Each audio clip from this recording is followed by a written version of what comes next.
Washington football. Woo!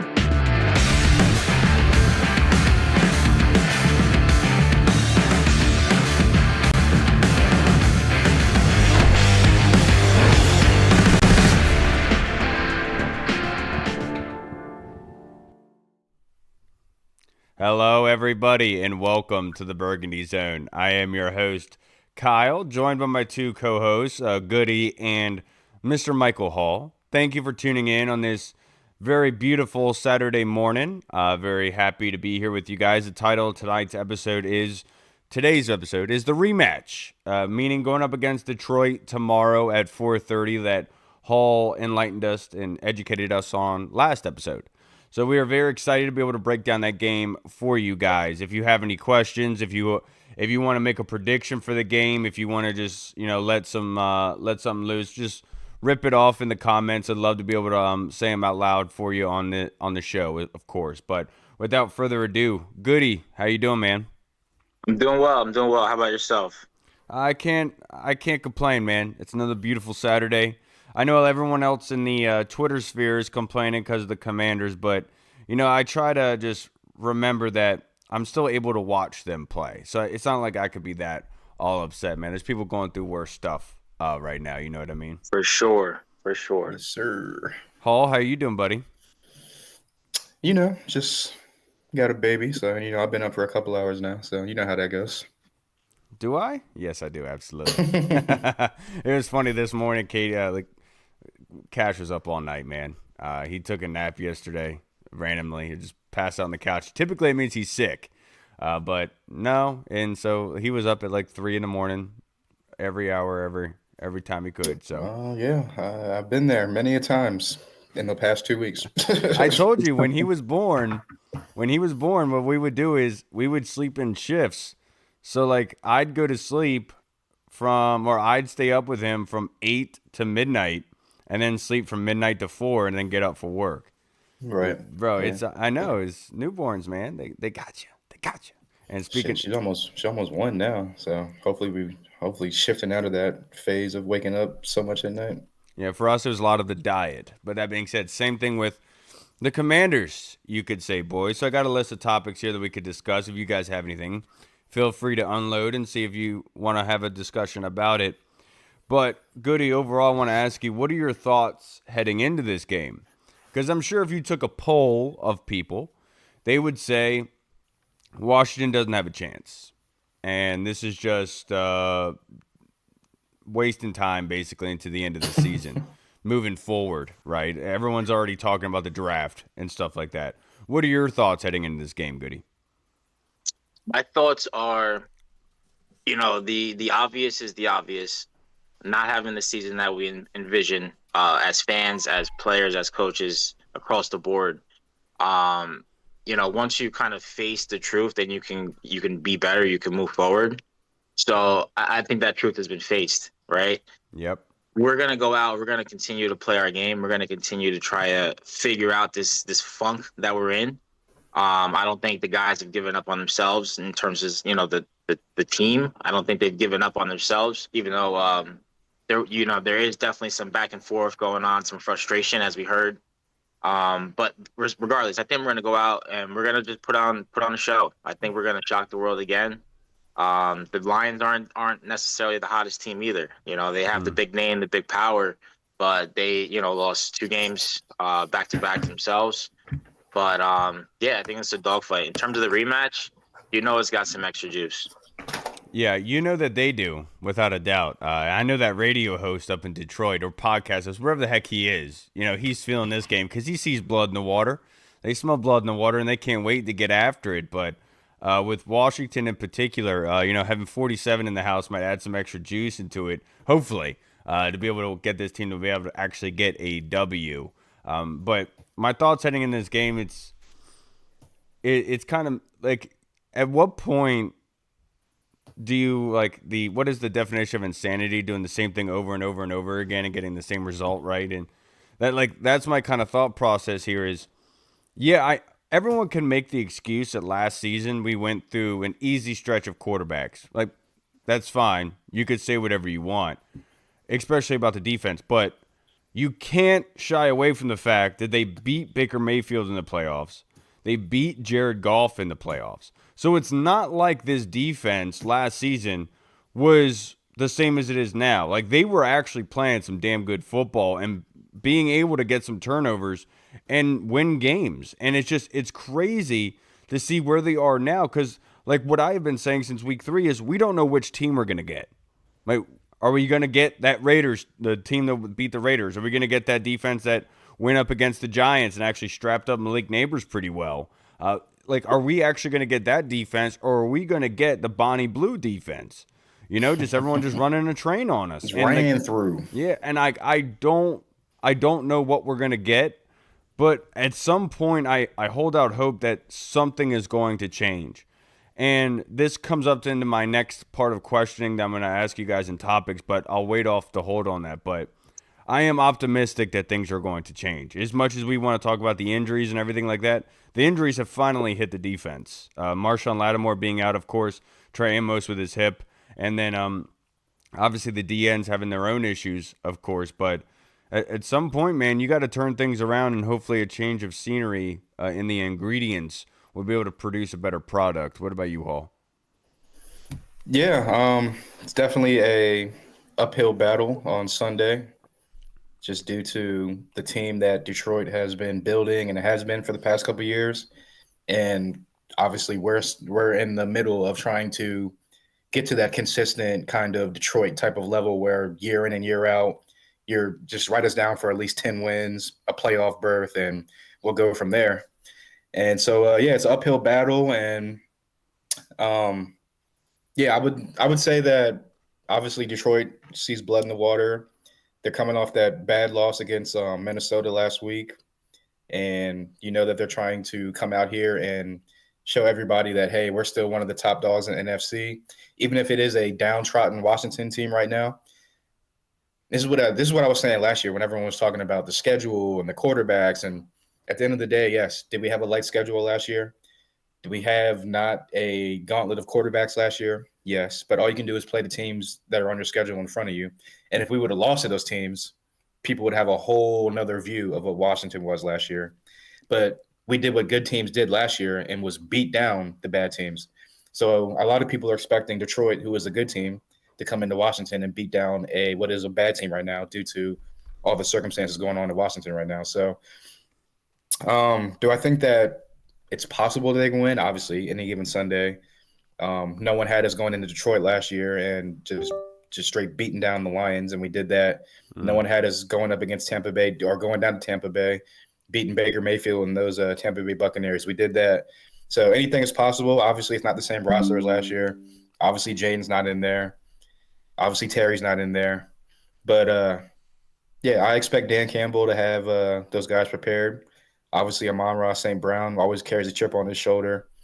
I think Jahmyr Gibbs only had like 12 touches last week, so you know they're going to try to get him going early and often. So yeah, it's going to be a tough matchup, uphill battle, but it's just one of those seasons where would I be surprised if they got smashed like 30-10? No.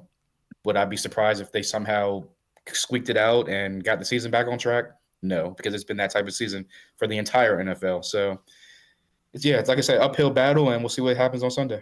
Yeah, it's so funny because, like, you know, everyone was really hoping for a good season. And now the topic on Twitter is how high their draft pick is, right? And so, like, okay, now we got a higher draft pick. That's something to look forward to in the offseason. Just, it would be so poetic, just so ironic if then we start winning games. And now we're complaining about the draft pick losing out. It doesn't matter. We're not going to do anything in the playoffs anyway. It's just, That's it's, what I. No, go sorry. ahead, my bad. That's just typical Washington. Just something, That's what I you was know? gonna say. That's what I said on Twitter. Like, somehow we'll come out tomorrow and we'll beat the Detroit Lions. We'll go over to Spain. We'll smash the Dolphins. We'll be at 5-6 coming off the bye week. Then the following week, and it'll be perfectly set up for Five to come back in, put his cape on, and save the day for us down the stretch. NFL scriptwriters, they're in their bag this season. No, you're absolutely right. And speaking of Probably won't ironic, happen, but yeah. speaking of ironic though, you know, I have to apologize because after the playoff game against Detroit last season, you know, I was feeling myself. we'd won another playoff game, something we haven't seen really in my lifetime.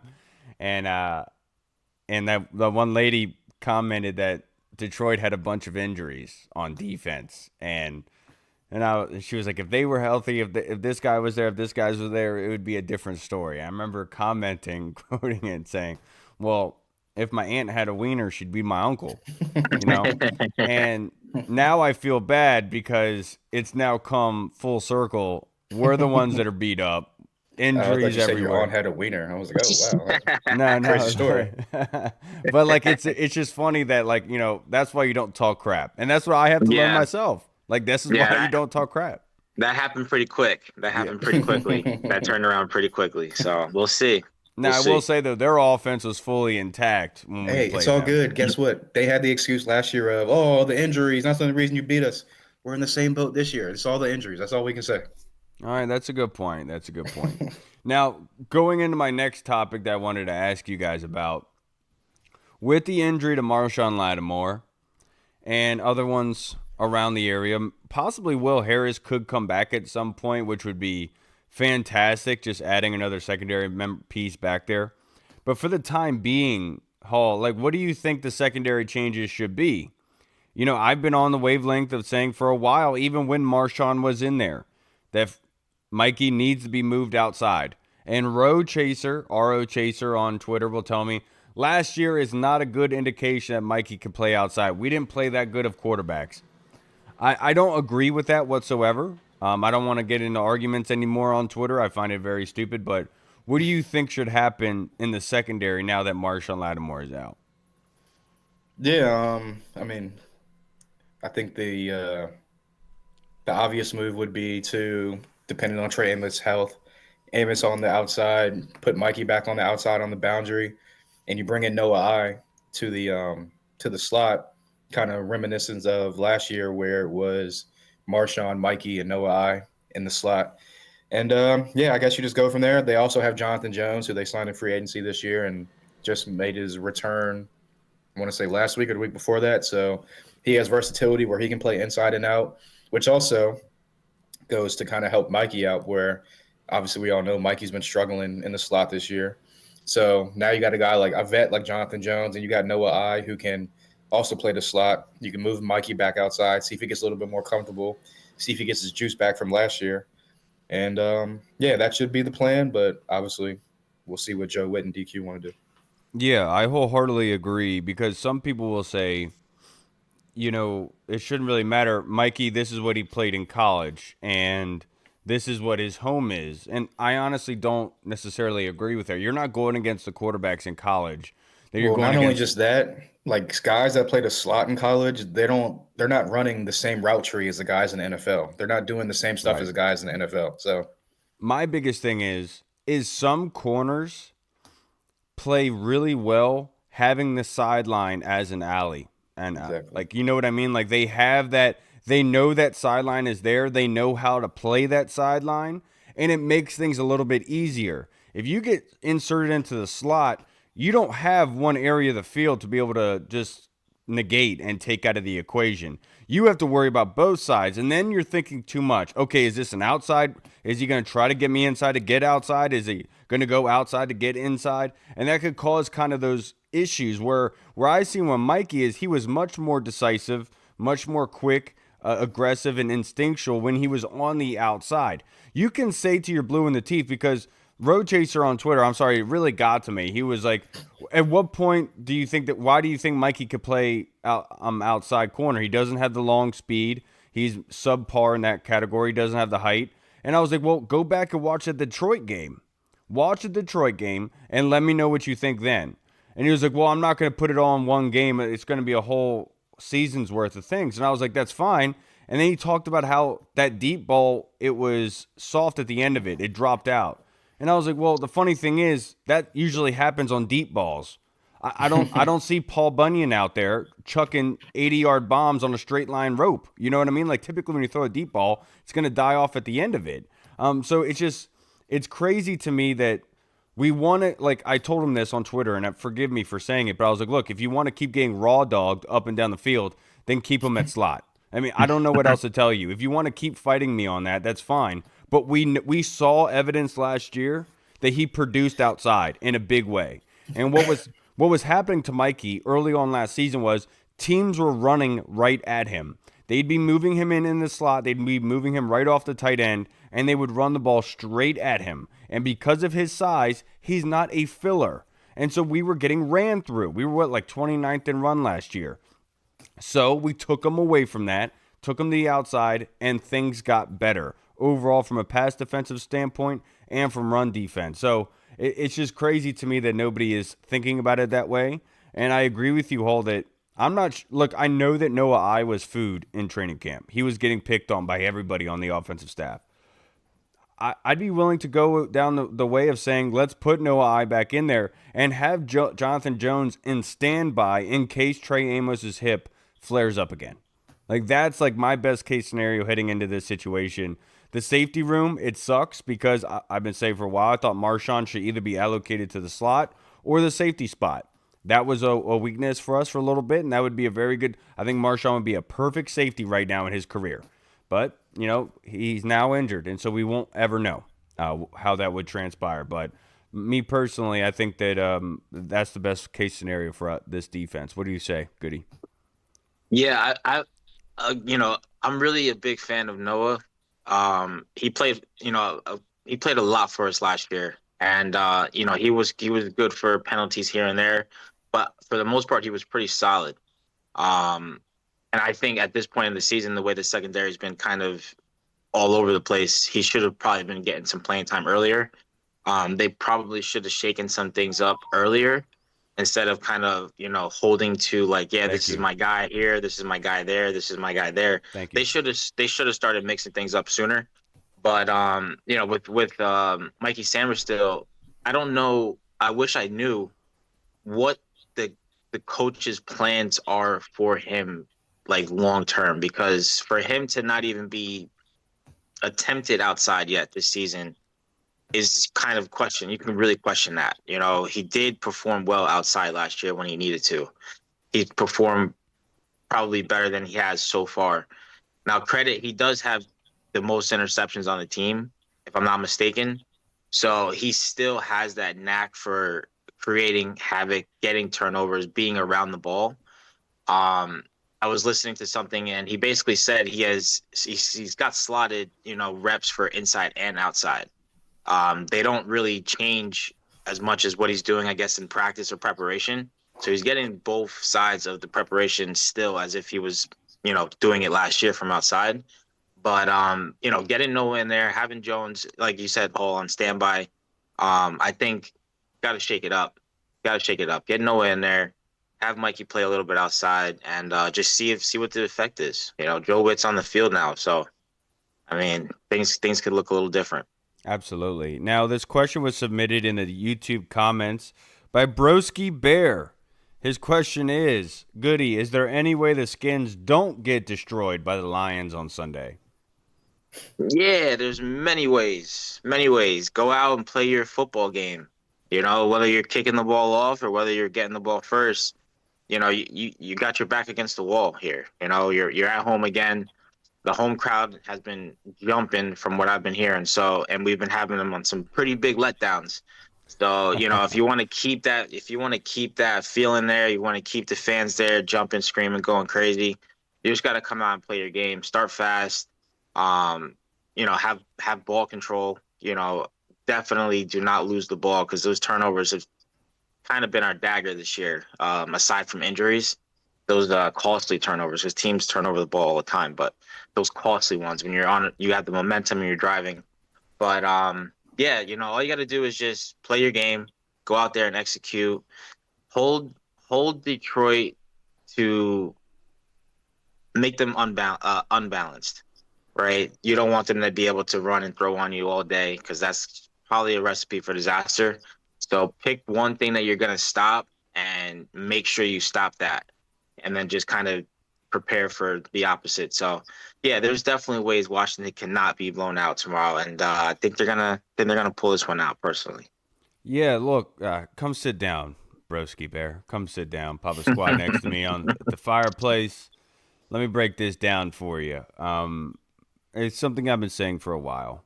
And whatever defense that they're doing, in the sense of trying to prevent the big play, it's obviously not working. Like even like Joe Witt, like almost like he was distraught when he talked about this. But the big play given up by Mikey, they had bracket coverage on Jackson Smith and Jigba, right? So they were trying to prevent the big play going to JSN. They were trying, and they obviously did a good job on that. But then somebody else lets up a big route, right? Let's stop all that. I've been saying this for weeks. Just go all out. Like, change your defense to the point where you are literally blitzing every single play. If not one guy, it's two extra rushers. Just get after them, hell blazing. Get after the quarterback, because that two things happens out of that. Obviously, they can go to screens to kind of limit you in that regard. They can also go with a short, intermediate throwing. You're absolutely right. I agree with you in that standpoint. Those are two issues. But you're still giving up big screens already, and you're in the prevent. You're still giving up big plays, and you're trying to limit the big plays. Let's just go all out, because now what this does is if you go all out, you're able to limit the run game due to extra rushers already being in the box. You're able to help yourself out in that regard. You're speeding up their offensive game plan, their tempo, and to the point where they have to get out of the ball quick. Because what we have seen is when their quarterbacks are sitting back, dissecting, able to pick apart, then locate somebody, they're able to get down the field in a hurry. It doesn't matter what happens to them. If you're going to do anything, no holds barred, go after their offense and force them to make bad decisions. It's the one thing that you're supposed to create chaos. And up to this point, we have not created chaos. Besides the Raiders game and the New York game, where our defensive line just rushing forward really just got after them, you can't bank on that every week. And that's what Joe Witt essentially has been doing every single week up until this point. It's just banking that our four rushers are going to be able to create havoc and chaos. And they're not. Quarterbacks are sitting back there dissecting and getting the ball to the wide receivers, and they're running extra yardage. So let's just go all out. That goes hand in hand with the shaky secondary too. So it definitely helped those guys out by applying that pressure early and forcing the other team to make some mistakes. Absolutely. And like that's like my one area, because like at this point, I don't want to give the offense, like the offense was not great last week. We can all agree on that. But the defense has been the issue every single week. It's the defense is the one that has been letting up big points. And right now, our defense in points per game, we're 23rd, giving up on average 26.2. And offensively, we're 20th and having 22.3 points per game. The defense obviously needs to limit that. They need to bring down the point total down. And the red zone conversion percentage right now is 26th in the league on defense, giving up on average 66% of the time a touchdown. Offensively, we're second in the red zone, with getting a touchdown 77% of the time. I don't want to get on the offense. I think this comes down to the defense getting back to their roots, the bend but don't break, and just going no holds barred and just going after the quarterback and getting after the run game and forcing them to make bad decisions. And at this point, that hasn't been the case. And that's, if there's anything we can do, Broski Bear, it's play with our hairs on fire, because that urgency hasn't been there. We've been literally punching bags every single week. Well, let's put our boxing gloves on, Yeah. How does Washington not get blown out by Detroit? Someone's going to have to go down to College Park. I believe the hotel is called the Cambria Hotel, where it's at in College Park, one of the newer hotels down there. I think that's where the away teams stay at before they head out to FedEx They or stay in Northwest CP? Stadium. Yeah. Oh, no. Somebody was saying that there's like a new hotel down there, like a new fancy hotel. And they said that whenever the Giants were here last season, they were just walking around like the campus, and they're like, what the hell? They went into like a pizza place down there. Daniel Jones was just like randomly walking around the campus, just minding his own business, just like chilling. So I think the away teams like stay down there. But yeah, someone's got to go to the hotel, find it's so random, find the team buses and pop their tires, throw some sugar into their gas tanks, so that way they cannot get on the bus and show up to the stadium. That way they can't get blown out. Problem solved. No, but seriously, have more optimism than that, man. Seriously, how can they not get blown out? Well, it comes down to, I'll just say three things. On offense, They got to play damn near perfect. They cannot they got to play a perfect game, as in like can't turn the ball over. You can't have a chunk play followed by a penalty, bringing that play back. You can't have a nice drive going followed by a penalty to kill the drive or a turnover to kill the drive. Got to play clean football on offense. On defense, they're going to have to please, for God's sake, just wrap up when you tackle. That's all you got to do. Yeah. Wrap your arms around the guy like you're hugging him. Just wrap up. I don't want to see any more of the just throw your shoulder into a guy because clearly that's not getting us anywhere throughout the season. And they're going to have to, like I said before, Jahmyr Gibbs, who, if you go back to the playoff game last year, for whatever reason, Ben Johnson decided I want to be the smartest guy in the room and went away from Jahmyr Gibbs when he was killing us in the running game and the passing game. And if you go back to last week's game, he only had 12 touches, which I think limited their offense for Detroit because he's the straw that stirs the drink for their offense. I was hoping you were going to get it. Yeah, it took me a little bit. Still early. So, yeah, you got to limit Jahmyr Gibbs in the running game and in the passing game, obviously, because he's a threat. And you're going to have to pretty much bring back a 2024 classic type of Washington Commanders game where it's run the ball, have 8-9 plus play drives that will kill the clock, keep that offense, a high-powered offense off the field. You're going to have to convert on third downs, which goes back to, like I said, you can't have turnovers. You can't have penalties that are just drive killers when you actually are moving the ball. And, yeah, they're going to have to play just sound football. And DQ is going to have to go back to the 2024 DQ. You're going to have to be aggressive.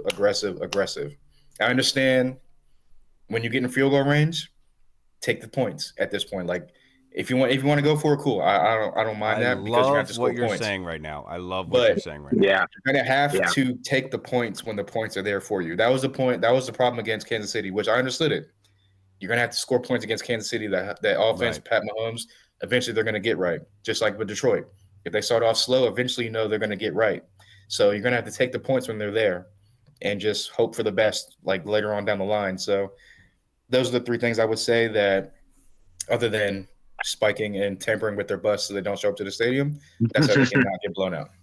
Yeah, got to take the points. I mean, I love what you're saying, because that was kind of the identity last season, right? Like, it didn't matter if it was 3rd and 8, 4th and 5. We were still going for it and converting.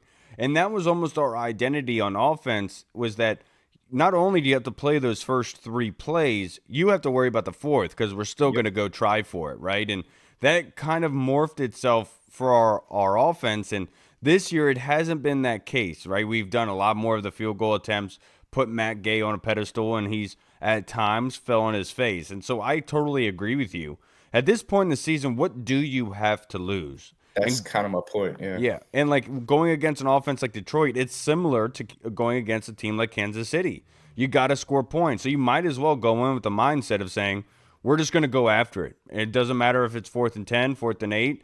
If we're around the 50, we're going for it. And hopefully Marcus Mariota can be able to go and do something. But I do want to put this caveat in there. Josh Connerly is going to need chip help this week. Aiden Hutchinson. Yeah. So he might feast if he gets singled up on Connerly. Yeah. But I will say one last thing about this. We all know this is a copycat league. If Joe Witt was smart, he would literally go back and watch that game against the Vikings last week. And literally, obviously, we don't have the same personnel as Detroit or as Minnesota. Obviously, Brian Flores or Joe Witt. You know, Brian Flores is one of the most heavy blitzing defensive coordinators out right now. Yeah. Obviously, Joe Witt is not Brian Flores. Brian Flores is one of the top D coordinators in the league. Right. But I would say this. Brian Flores brought the blitz. He brought the pressure. He put it. Come here. He put Jared Goff on like roller skates in the pocket, down after down after down after down.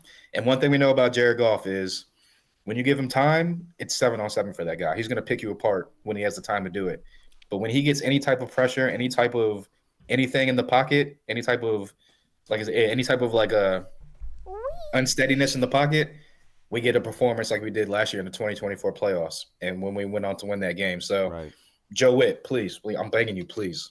Even if you got to call Brian Flores on the phone, FaceTime him, talk to him personally, See what he did against Detroit and literally just copy that or try to copy that to your best extent.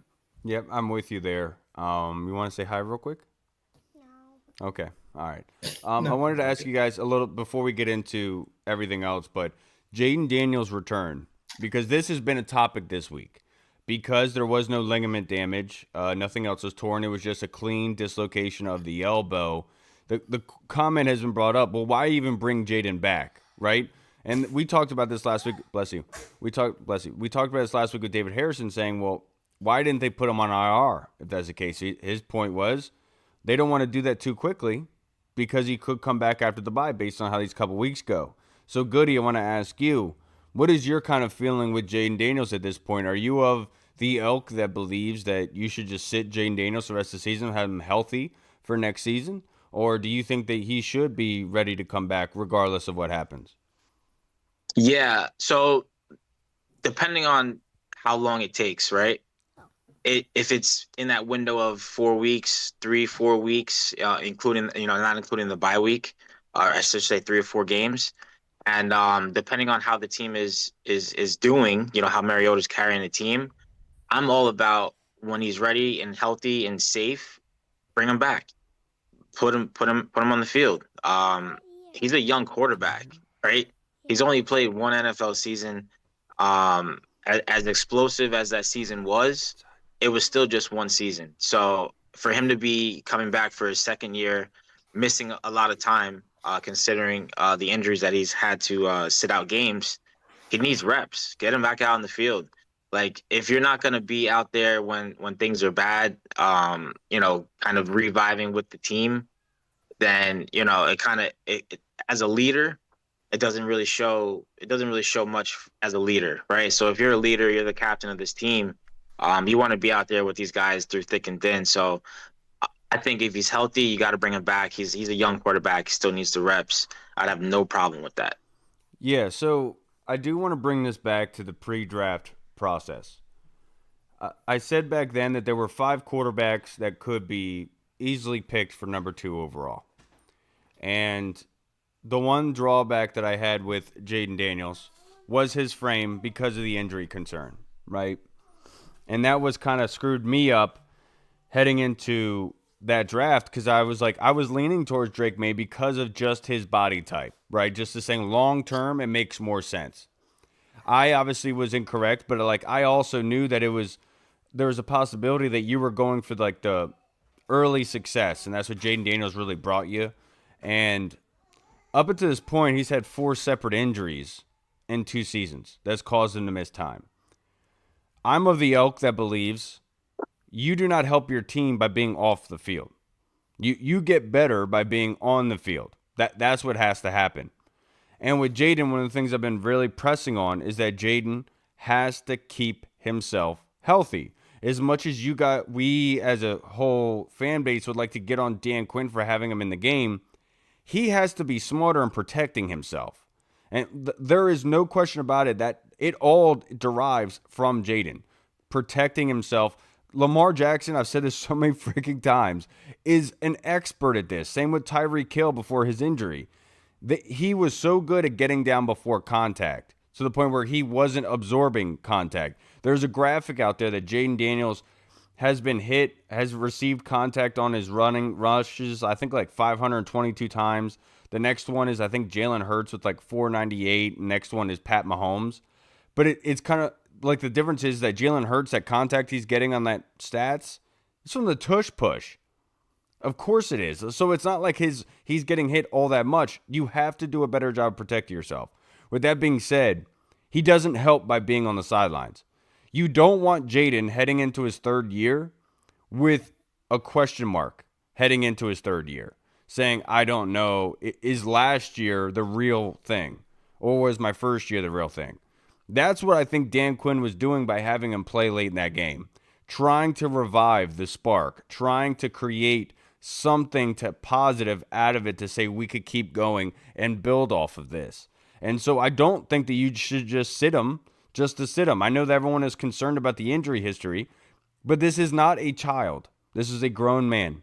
You cannot play with it that way. I think Doc Walker put it perfectly. NASCAR owners cannot be worried about the car.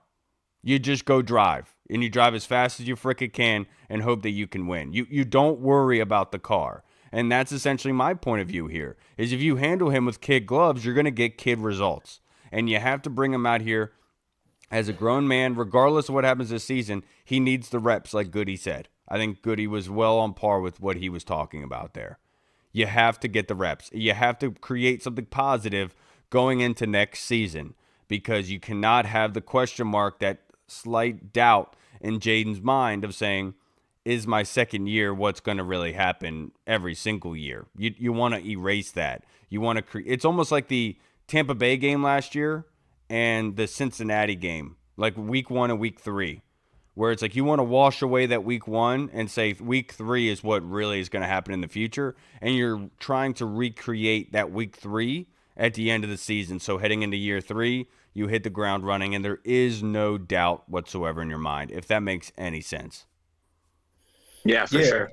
yeah, 100%. Yeah, like you guys said, and like depending on if it's like say he comes back and it's like week like 16, there's only 2 games left in the season. Okay, it's up in the air. Did we play him these last 2 games? Should we sit him? Let's just whatever it may be. But if he's able to come back after the bye week and the doctors are saying he's clear, Jayden's saying I can move my arm, like I can bend my arm, I have all rotation in my arm, I feel good, I feel healthy. Doctors are saying, hey, he's cleared. There's no re-injury or like re-aggravation type of situation going on. Then 1,050, 100 times pi percent, you throw him out there. Like y'all said, he's a second year quarterback. I could see if he's like a Geno Smith or a guy that's been in the league 8, 9, 10 years, where it's like, okay, he's seen almost any and every type of defense. He's seen thousands and thousands of reps on the field.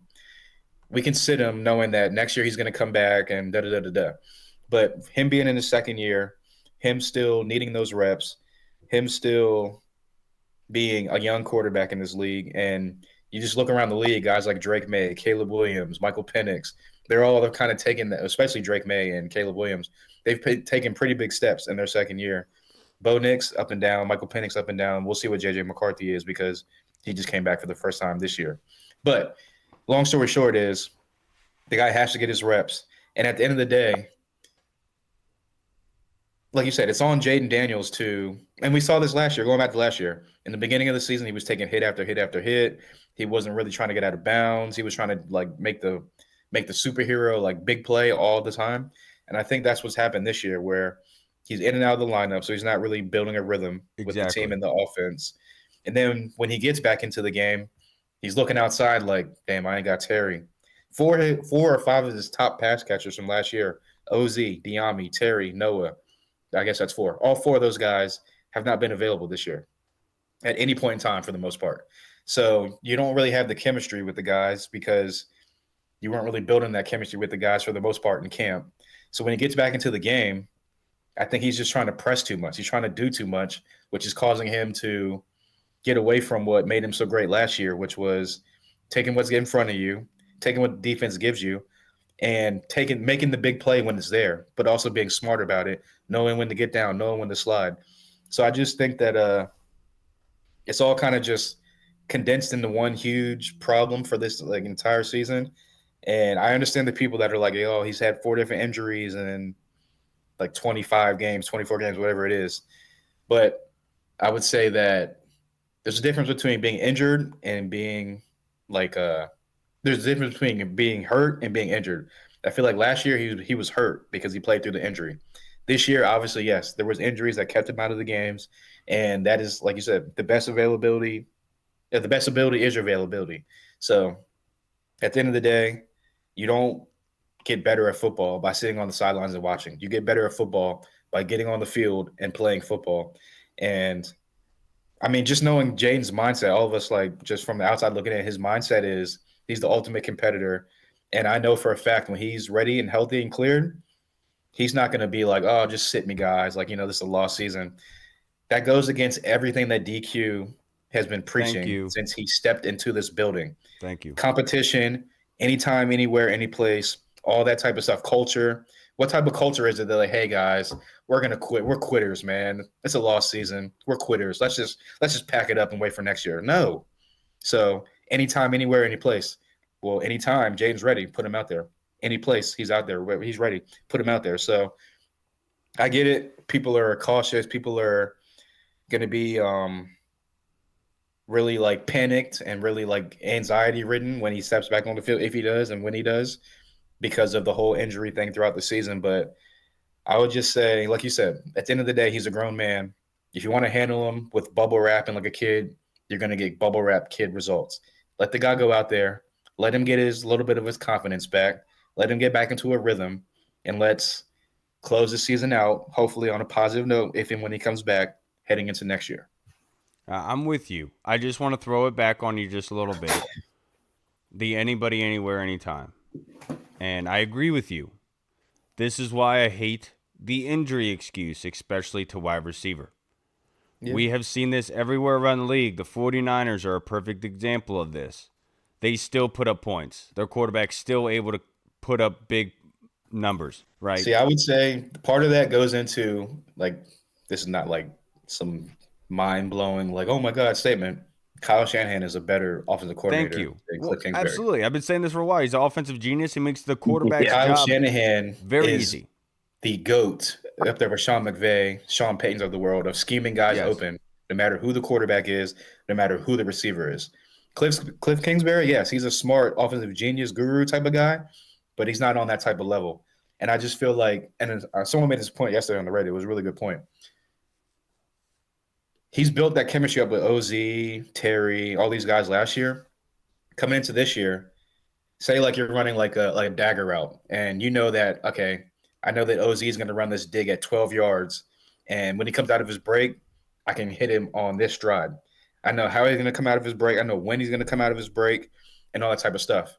When you got guys like Chris Moore out there, you got guys like Jalen Lane, who's a rookie. He hasn't really built that trust up with him. Like, okay, I know if I throw this comeback route, he's going to hit it at 10 yards, and he's going to pivot to the outside. I can hit him right there. With a guy like Chris Moore, it's like, okay, well, how do I know how he's going to come out of his break? That type of stuff takes time and like building up chemistry and whatnot. So I understand why Jayden is kind of like holding the ball a little bit longer and doing this and doing that, trying to like wait till guys are actually like open and not NFL open. But I just think that it all goes back to training camp. All this stuff started in training camp where guys are in and out of the lineup, chemistry, da da da da. So Last thing I'll say, that is an excuse.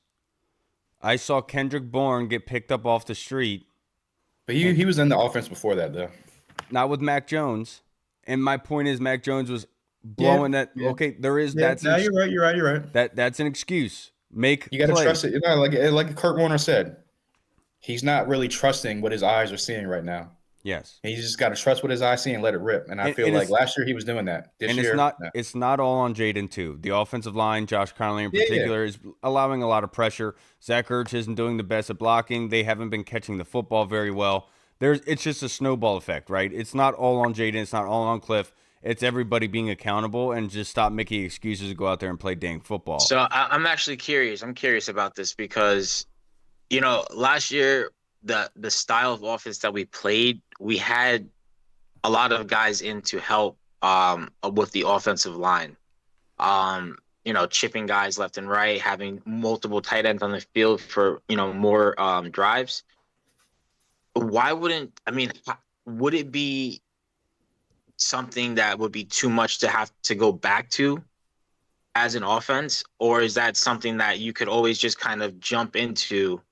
That's something I'm just curious about because I feel like we were obviously effective in that style of offense, even though people kept saying like, hey, we have to use so many guys to do this and that and block and keep them in, less route runners.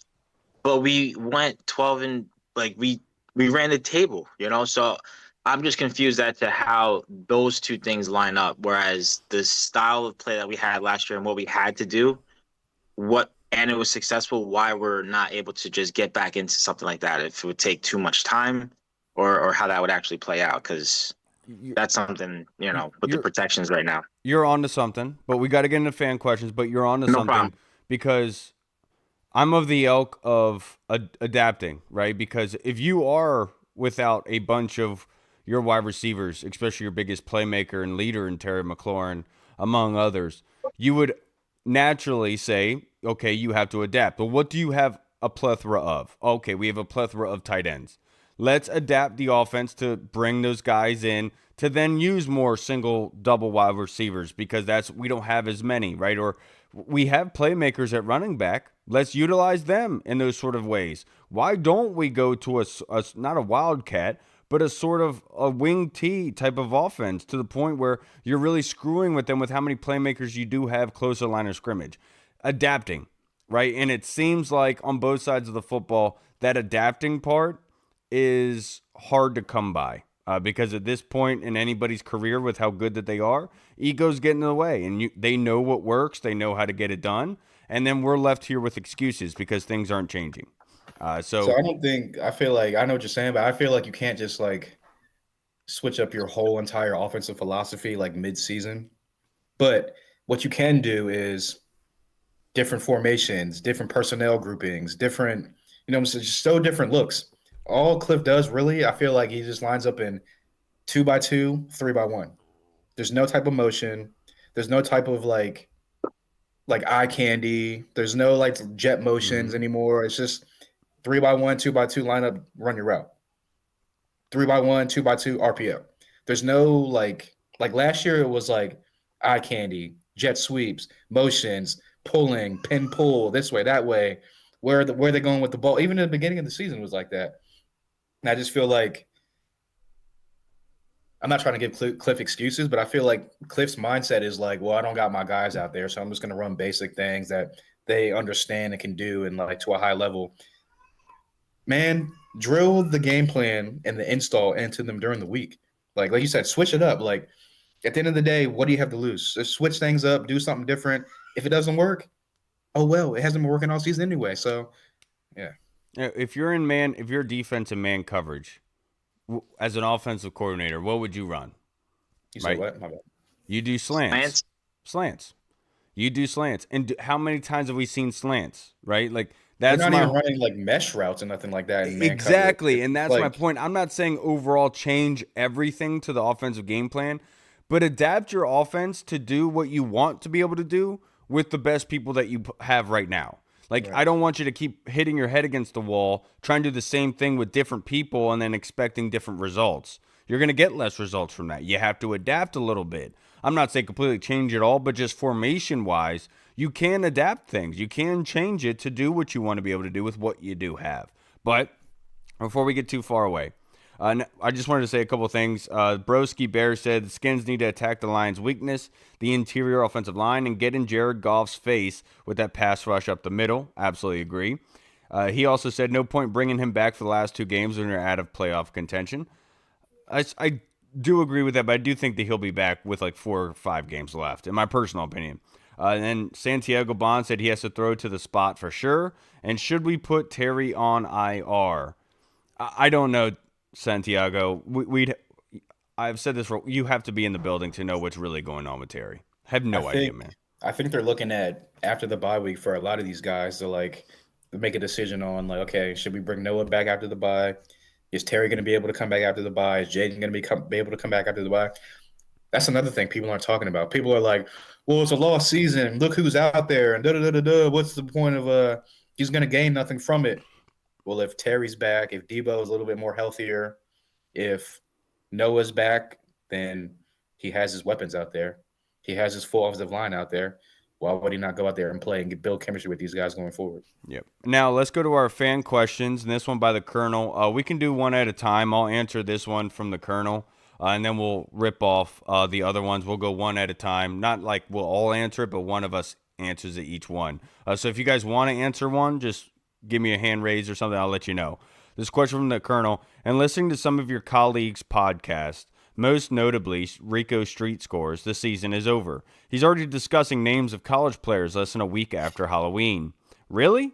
We don't even have a chance to claw our way towards the last wild card spot. So I don't want to. I love Street Scores. That's my dude, and so I don't want to crap on Street Scores of what he's saying here. But you can't look at street scores and say, really, because of what we've put on tape so far this season, Colonel. He's looking at it saying, I don't see anything getting better from this. We have shown to be literally getting ran over time and time again. But I also so in military terms, Colonel, it's like, are we the Japanese at Midway to the point where we should turn around our last aircraft carrier and get the heck out of this? Or do we have a fighting chance to actually make a dent, right? Like, you don't want to get in that confusing aspect. In the same sense, or are we like the Allies on D-Day morning, where at 9 a.m., we're sitting here saying we've lost nearly 3,000 people on the beach. Should we retreat out of this and try again later, or should we keep trying to get through and hope that we can get into that wild card spot? So we have to be able to decide, are we the Allies on D-Day, or are we the Japanese Navy at Midway? Which way is it? And I can't look at street scores and say you shouldn't feel like we're not at Midway, because it seems like we absolutely are. It seems like we've lost a lot of pieces, and I don't know if we could come back from this. But in the same breath, I'm of the mindset of just go after it. Whatever happens, happens, and go for it.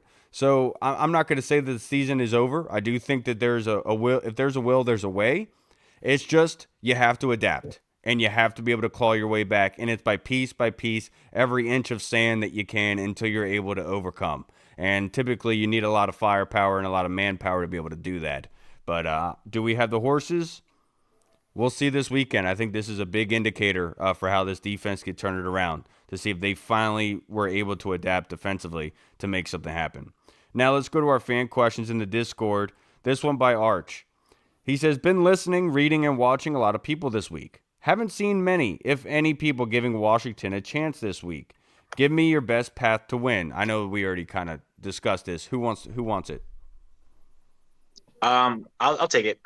So just to keep it, you want to be able to get out, start fast. We're home. You don't want to turn the ball over, especially when you're driving down the field. The offense moves well with Mariota. It looks like it has a little bit of juice, a little identity this season. So I'm excited to see what we have, being that it'll be his, third start this season? Or third or fourth? Yeah. So, he's kind of got his legs under him. He knows what he's getting himself into, and he came off of a bad loss the last time he did start for us. So I'm sure he's a little, personal fired up to get this done. But yeah, you want to be able to get the Lions, make them balanced. Either they're throwing around on you, or they're running it around you. But you can't let them have both of those weapons, because if that's the case, then they're just going to keep running up the score. Our defense is going to get tired. You want to lock in on what you want to stop and make sure you stop that. But no turnovers. Play your offense. Keep the momentum. Time of possession. We could definitely beat these guys. My man. Now the next question from Tim Towner. Last night I had the same dream twice. In the first dream, we beat Detroit in a shootout where Mariota and our young wide receivers led the way. But then later I had the same dream again, but this time it was the young guns on D all chipping in. Which would you rather be true, Hall? As much as I would love the offense to finally get back to what they've been looking like, hitting on all cylinders, putting up 28, 30 plus points like we were last year. I mean, the defense has just been so bad for the last year and a half. I feel like if the young guys can get in there, make some plays, and really show some shine and some promise on the defensive side of the ball, make big plays, look fast, look explosive like they have from time to time throughout the season, then I think that is the best possible way, path to victory or whatever. Obviously you got to score points to beat the Lions, but the way to beat the Lions also would be to defense step up and bend but don't break and not let them score a bunch of points on you. So if you got guys like McGee and Amos and all the young pieces and the guys that they brought in like Kinlaw and Luvu's looks like himself again like last year. Little Madrano in gets there. in there, makes a play if he gets on the field, and just if any of the young guys can contribute, show any type of juice, any type of promise, any type of we got something to build off of down the stretch of the season and going next year, then I think that would be the best case scenario. Yeah, I will say it's not very often that you have somebody admit that they had 2 wet dreams in a night. So I hope you change your sheets, Tim. But honestly, a win is a win. Doesn't matter either way. I think Hall said that very well. Now, this next question we can all answer. It's a long-winded one, so I want to give you guys a little bit of time to think about it. Question from Tim. With the way this year has gone, some might suggest that we are cursed. If you are of like mind, what team behavior would you change going forward? Here are a few suggestions. No more monochrome uniforms. All black, all burgundy, all white are the new throwback uniforms. Never again. Weekly uniform changes will always be a combination of burgundy, white, and black, gold as well. And next one was no rotating the team captains. All players wear the same color shoes, black, white, burgundy, gold, yellow. Team enters the field like T.C. Williams did in the film Remember the Titans. The O and the D develop unique handshakes after they throw down after key plays. Players always step on the field with their right foot and step off the field with their left foot. The head coach is always the first member of the team to step on the field and the last to leave it. See Colonel Hal Moore from the movie We Were Soldiers from the book. And we need a song like Enter Sandman where the fans can go crazy. Anything. Which one of you guys want to go first? I'll take the handshakes. You'll I take want the the handshake? offense. I want the offense to be dapping up the defense. I want the defense to be dapping up the offense. Like, yo, we're out here killing it. We're doing our thing. Cheers, laughs. Give me the handshakes. Because that means we're putting something on the field. We're putting success on the field. So if they're fired up, dapping each other up, that's usually a good sign. So I'll take the handshakes. Yeah, the crazy thing is, Tim, the left foot getting on the field with the right foot, leaving off the left foot. That one, I've never heard that one before. I'm not sure. Like that's a lot of thinking involved, especially when you're trying to get off the field. Like, what if like a guy's you have too many men in the huddle, you got to run off before the huddle, like before the offense breaks They're already huddle. thinking too much on the field. We can't have them thinking too much off the field. Right, exactly. Like you're having him sprint to the sideline, like, "Hey, left foot, left foot, left foot." Like, come on, man, just get off the field, Hey, dude. come on, you got to do it again. You got to do it again, man. Yeah. Wrong foot. The T.C. Williams one, look, I understand what you're saying in creating that team identity, right? You want to have that overall team identity that kind of just everyone buys into. Let's just make our own thing, man. I don't want to copy anything. I know what you're saying by Enter Sandman. It's hard to copy. Like, you don't want to do that because you want to be a trendsetter. And that's what Washington ultimately is. Whenever we have something new, something great, we are a trendsetter in what we accomplish. And that's what we are ultimately trying to get to, not copy things. I love the idea of the handshake because it creates camaraderie. It creates a unique, and it makes football fun. And at this point in the season for Washington, where it hasn't been all that much fun for them, it'd probably be good to make it a little bit more fun. Personally, from coaching, I know that it can help with things. I think Tom Coughlin learned that in his Super Bowl year with the Giants, where at training camp he took him bowling, right? And he kind of learned from his mistakes of before, instead of being like a military type of officer in training camp, he kind of made it more fun, and it proved well for him to the point where he brought that up in America's team to the point. But I agree with you with some of them, not all of them. Some of them are crazy, especially the uniforms. Like, who cares? It's just uniforms. Yeah, no, I was gonna go with the handshake thing also, just because that's like a camaraderie thing. That's like a we're out on the field having fun type of thing. That means we're making plays because we got a reason to dap each other up and do a handshake. And I mean, go back to the LA Chargers game when Jayden came back. Dude, he was they're out there dancing, dapping up Bill. Him and Debo are like practicing their touchdown dance in the huddle before they score a touchdown. Guys are out there having fun, making plays, doing their thing. So I would say the Seems handshake seems thing would like be the so biggest long thing, just ago. because, like you said, it means you're having success on the field. That means you're having fun. That means the crowd's getting into it, making because you're making plays. And at the end of the day, this is a kid's game. Guys that want to go out there and play the game that they love and have fun doing it. So I think that would be a reason why to do the handshake thing. I agree with you. Now let's get into our next and last question from the Colonel. If DQ decides it is the end of the season, what is our strategy regarding younger players? Do we feature them the rest of the season to showcase their talents, or do we just play out the script with our veterans? Who wants it? I say, I mean, you gotta have a balance of, okay, we can't just go out there and throw all the young guys out there and just like throw them to the deep end and let them like figure it out on the field. Like you can't do that, but at the end of the day, it's also still a business. It's still a results driven business. So you want to like put your best players on the field. You want to your best game plan and scheme on the field. So I don't think they're just going to punt on the season and be like, all right, all the young guys go out there and Bobby Wagner and Zach Ertz and all you older vets, you guys are sitting for the rest of the season, or your playing time is getting reduced by X% of snaps. Like, I think you still got to have a good balance, a good mix, and you still need the veterans on the field with those young guys to kind of show them the ropes and bring them along the way and say, hey, like, give them that confidence inside the huddle as well and on the field, that and give them something to like follow behind as well, like a guy like Bobby Wagner, like with Jordan McGee, or a guy uh like Zach Ertz with Ben Sinnott, whatever it may be, something like that. So I think that you definitely need to get the younger guys some reps, because 2026 is going to be a crucial building season as far as like third year of the regime, 2 years of draft picks, 2 years of free agency moves. Year three is when you really gotta, okay, now we really gotta start competing on a consistent basis, week in and week out, for the playoffs. So I do think that you got to see what young guys you have, kind of like Goody talked about in the last episode.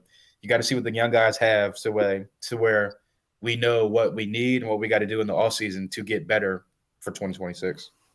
Yeah, they're like, so Colonel, for pros, it's a little bit different because like right now, the younger guys are getting reps. Like they are playing. Jordan McGee is out there. Kane Madrano is getting some run at kickoff. For coaching our team, in our last game on Thursday that we won, we came into that game knowing that we were going to put younger guys in, the seventh graders, because we wanted to get a good look at them, give them some field experience. So coming into next year, we know what we're kind of getting, right? Obviously, in a whole offseason, things can change. But I know what you're saying. You're ultimately, you want to be able to do that here. But the issue is that we wanted to get up enough to be able to get those guys on there onto the field, because we still weren't going to sacrifice wins and losses. And like Hall talked about earlier, Dan Quinn's not a quitter. He's not just going to punt on the season, right? You still want to win games. So how can you incorporate the younger guys without sacrificing the overall win? Well, you have packages for them. There's situations that you bring them in just to be able to see what they can and cannot do. And I think that at this point, you can do that. We've seen that with Ben Sinnott. We've seen that with Jordan McGee. Brandon Coleman has gotten in at left tackle a little bit. Maybe you bring him in and put him in place of Chris Paul at times, or just add Brandon Coleman as the extra lineman on those jumbo packages. Just a little bit more. But I think at this point, we've seen a lot of the younger guys because they've needed to play the younger guys, especially with how many injuries we have. So Exactly. in high school, in middle school, yes, absolutely, you can go in with this mindset and do that. In the pros, it's more about packages and just seeing what they can do, because Hall's absolutely right. You just want to get a good look at them, and you want to create that confidence that they can play at this next level heading into next season. Without a doubt, you want to add some things for the younger guys, but like Hall said, you don't want to just throw them into the fire and just say, play the whole game. You want to give them those little bit of reps, and if they do well, then yeah, give them more. Add that package in more and more and more, because that's what's working. So hopefully we'll get to see Kane Madrano and others down the line, but that's too far ahead of us for right now. Yeah, kind of honestly, the one that hurts a little bit more for me out of all these injuries based on this topic is losing Luke. Yeah. That one was like, it was like if you have your garden outside and you drop the seed and you're watering and it's like nothing's happening, and then one day it's like you see a little sprout, a little green thing coming, and then I started to see him really flourish this year. Like, it was a slow kind of steady, but I'm sure his knowledge of the offense and how it should be ran is pretty steep, considering how much information he had to retain. And just the way that his season was going, it was very, very exciting. Just really, really sucks not to be able to see him kind of continue that progression. Yeah, you're absolutely right. That collarbone, as soon as he went down, popped that thing right out as soon as he landed on that As soon as he shoulder. got hit, I was like, oh, that's not good. No, that's a collarbone all day long. When you see them come down to that shoulder with the body weight of the defender on them, that's popping right out of there. So you're right with Luke. That was crappy to see. Last comment on YouTube was from Broski Bear. Shout out to our Redskins legend who passed away a little over 4 years ago. Rich Milo, he played middle linebacker how it should be. His range and athleticism were ahead of his time. R.I.P. Rich. Absolutely. And look, people are picking on Bobby too much. But I'm glad that Joe Witt is coming down to the sideline so he can kind of feel that frustration. I think at this point, I think who was our former secondary coach that went to Tennessee? I forget his name, but Cam Curl and them loved him. But he was a fiery coach. And was it something Harris? Yeah. He would ask the guys on the sideline, "Do you still love football? Do you still love football?" Like that's the kind of thing that like really needs to get pressed in this week. He's like, "Do you still love football? It's a kid's game. You're still able to play. You're making good money. Just enjoy your time out here, regardless of what happens." And I think that's ultimately what the team is missing. Just go out there and have fun, man. Play with your hair on fire. Go make some waves. Do it 1,000 miles an hour. All right, everybody. That's going to wrap us up for this episode. Thank you to everybody who contributed. Thank you to Arch. Thank you, Tim Towner. Thank you to Colonel. Thank you to Broski Bear, Santiago. Appreciate you guys. Made it this far. You're a frickin' champion. And we'll see you guys again on Monday recapping Washington's win. I can't say it. I can't say it. I can't say it. Recapping the game. All right, everybody. We'll see you on Monday. I'm Kyle. I'm Hall. Goody. And we'll see you then. Washington football. Woo! Peace. What's up, everyone? This is Kyle from the Burgundy Zone. We are releasing our own merch to support the show. If you want to rock the Burgundy Zone logo or you want to see Reed's face on your shirt, we got it. We're starting with t-shirts, hoodies, and zip-up. So if you're a fan of the show, make sure you snag one before they are gone. Check out the link in our bio on Instagram, or you can find the link in the description of the video. Thanks again for all your support. Until next time.